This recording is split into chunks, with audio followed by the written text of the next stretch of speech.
les points importants, c'est comment va se décliner cette offre, ce PJL sur notre territoire, c'est-à-dire comment nous allons mettre ce bon nombre de personnes-là au travail de façon obligatoire ou en activité. Ça, c'est une première question, avec quels moyens. Surtout, rappeler aussi qu'une fois de plus, ce gouvernement-là, il se dirige à nous par décret et par ordonnance. C'est-à-dire, nous pouvons aller débattre tant que nous voulons à l'Assemblée et mettre tous les amendements en face. In fine, ce gouvernement-là, ça dit à nous, non,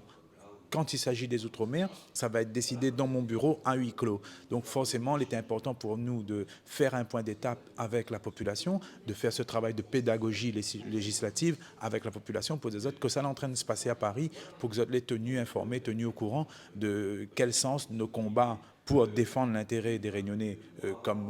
nous vient de faire durant toute cette semaine avec Emeline Kabidi à l'hémicycle, eh ben, où ça il en est, quel point d'étape nous l'est, à quel niveau de la route nous l'est, et comment en fait nous cause avec ce gouvernement-là, si toutefois il veut écouter à nous, pour dire que ce projet de loi-là n'est pas adapté ici. Quand la France c'est 7% de chômeurs, ici nous l'est à 18%. Et un chômeur n'est pas un délinquant. Donc priver un chômeur du revenu minimum d'insertion parce que il n'a point les moyens d'aller faire ces 15 heures d'activité pour X raisons. Il y en a des proches aidants, c'est-à-dire il y en a de monde que ne travaillent pas, mais il y a d'autres bonnes proches que les en difficulté à faire autre chose. Il y en a aussi des personnes très éloignées de par des pathologies psychiatriques, des pathologies psychologiques, qu'ils ne savent pas vers Pôle emploi, que les coupés, que n'a pas Internet et qui ne pourra pas répondre à toutes les demandes que